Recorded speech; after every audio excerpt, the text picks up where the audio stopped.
Welcome to Facts TV News, where everything is true. Joy as 5 collect land titles after Naranda resettles families. 5 persons whose families were relocated by Naranda backside because of mining operations on Tuesday collected their land titles from Minister of Transport and Mining Robert Montague during a ceremony at the company's offices in Brownstown, St. Anne.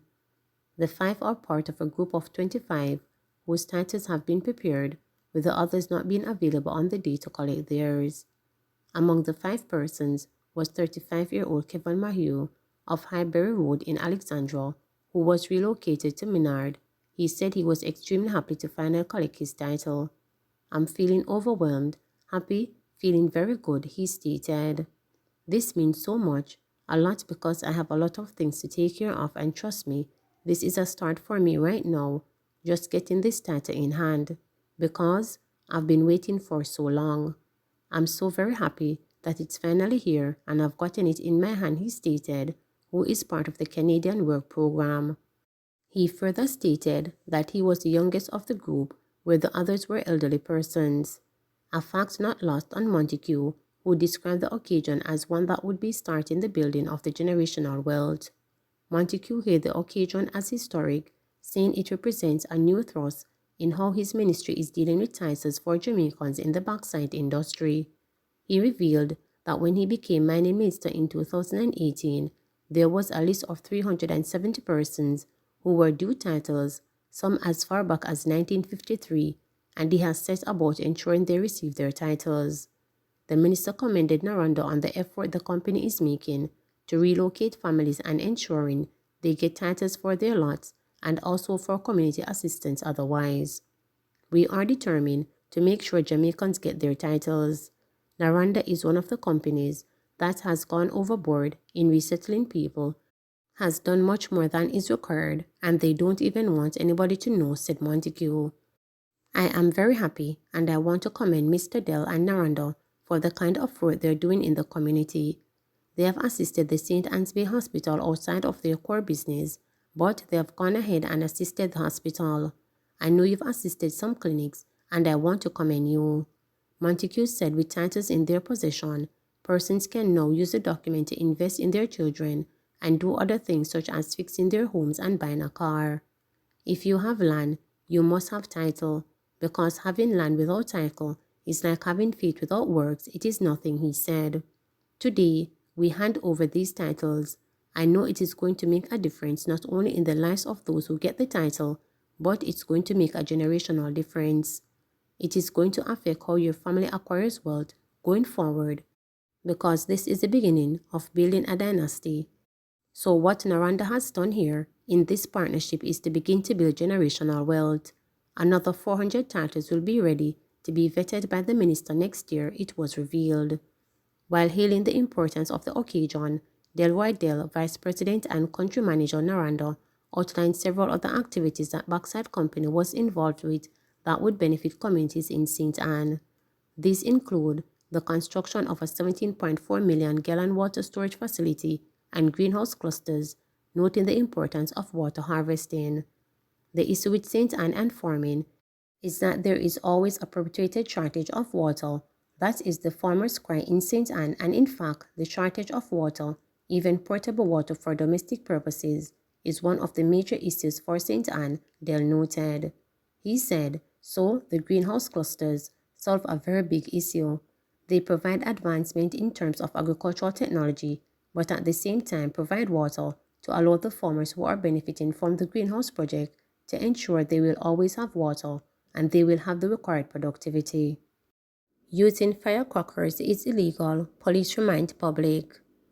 The Jamaica Constabulary Force JCF is reminding the public that fireworks and firecrackers remain illegal in Jamaica.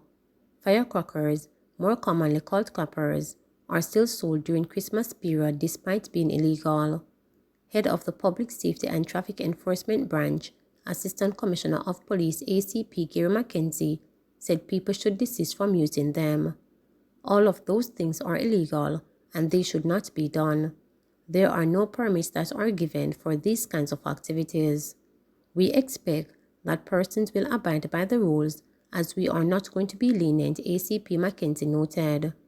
If persons are caught doing this, there is no discretion that will prevent us or that we will have not to use to arrest them and charge people, because we have to ensure the message is clear. If we do not take steps to be safe and abide by the rules, we are going to destroy ourselves, and we will not allow that, he added. Mackenzie further stated that both the sale and possession of any type of fireworks or firecrackers is illegal. The possession is illegal, the sale of it is illegal, and the use of it is illegal. So, no one is to be in possession of clappers or any other device that will cause fireworks or will cause explosions. What we don't realize is that, especially with communities, we have babies, elderly persons, hospitals and infirmaries, and sometimes these things goes off and it can be quite frightening, ACP Mackenzie stated. He informed that people have lost their homes due to individuals who display fireworks. Persons might say, it's so fun and it's so pretty, so they want to do it. But persons have lost their entire home because of these things. Remember, it's fire and it's not controlled. You can burn down somebody's house, so we're just asking persons to really be responsible, ACP Mackenzie stated. Bellevue residents reveal Christmas wishes. After delivering the keynote address at the annual Patients Banquet at the Bellevue Hospital in Kingston, one of the patients asked Health and Wellness Minister Dr. Christopher Tufton whether there was any law to mandate that his relatives take him back home once he is receiving treatment. The young man, dressed in a long-sleeve shirt and necktie, pitched the question after Tufton engaged them in conversation, asking for their Christmas wishes. You would love that, of course, the minister asked. And when the young man responded in the affirmative, he added, we have too many people who have abandoned their loved ones because of the stigma, and that's why we have to mainstream the topic and discussion that mental health is not a curse, and it is more common than you think. The question placed the contentious issue of social patients, those who have been abandoned by relatives at health facilities across the island, although they have been discharged or are fit to go home, back into the spotlight. The ministry has indicated that it will be pursuing course action against these families come next year. Bellevue, a mental health hospital with more than 350 social patients, head the list of health facilities most affected. Another resident asked Tufton yesterday whether they would be allowed to use up more social media. Are you on social media? The minister asked. No, me want up on the internet. The reply came quickly. The next person made a direct appeal. I would like to do something for the residents that they can have money and little room for themselves, the patient said. Tufton responded that he would be pushing the occupational therapy component for their treatment, which would include their participation in art and craft. One of the big dreams of mainstreaming mental health is so that people understand that you can still live with mental health challenges and still live a normal life, because enough people out there in this society live a normal life and them have it too. So you have not an exception. I know enough people with depression and them go to work every day, the minister said. The next resident was concise and forthright with his Christmas wish. I wish my dream come true that I, like, be in the House of Parliament and help Mr. Speaker. Thank you, he said. Tufton commended him for wanting to follow in his footsteps, triggering a rousing roars of applause. The next resident, who admitted to being at the Catholic faith, asked that services at the chapel on the premises be resumed and also expressed a desire for further academic training. Well, that wish can be granted, Tufton told him. A middle-aged woman then expressed a desire to be allowed to go home at certain times of the year, and when she thought the minister might not have understood her, explained that we want to put on probation to go home and come. Nothing wrong with that. Tufton agreed that nothing was wrong with her suggestion. After asking where she was from, she replied Manchester. He told her that that was his parish also. I would like to be a JDF soldier, the next resident declared, referencing the Jamaica Defense Force. Tufton asked to see his muscles, telling the resident that he needed to be strong and commended him for his ambition. The exchange followed a session in which there were lively performances in poems, songs and a skit, with residents acting out a nativity scene as they entertained each other, health officials and caregivers, board members, staff, and other guests. Nattily dressed and wearing face masks, the residents, up to 90% of whom have been vaccinated against COVID-19, put on an entertaining concert showing an outstanding of the variants of the global pandemic. Patrick Coakley, third place awardee in the 2021 Mental Health Week Jingle Week competition, reminded guests of the fact that COVID-19 affects the respiratory system before first place winner Minerva Hilton performed her song to the tune of the popular folk song Evening Time, warning of the risk associated with the illness and the need to be vigilant to prevent its spread.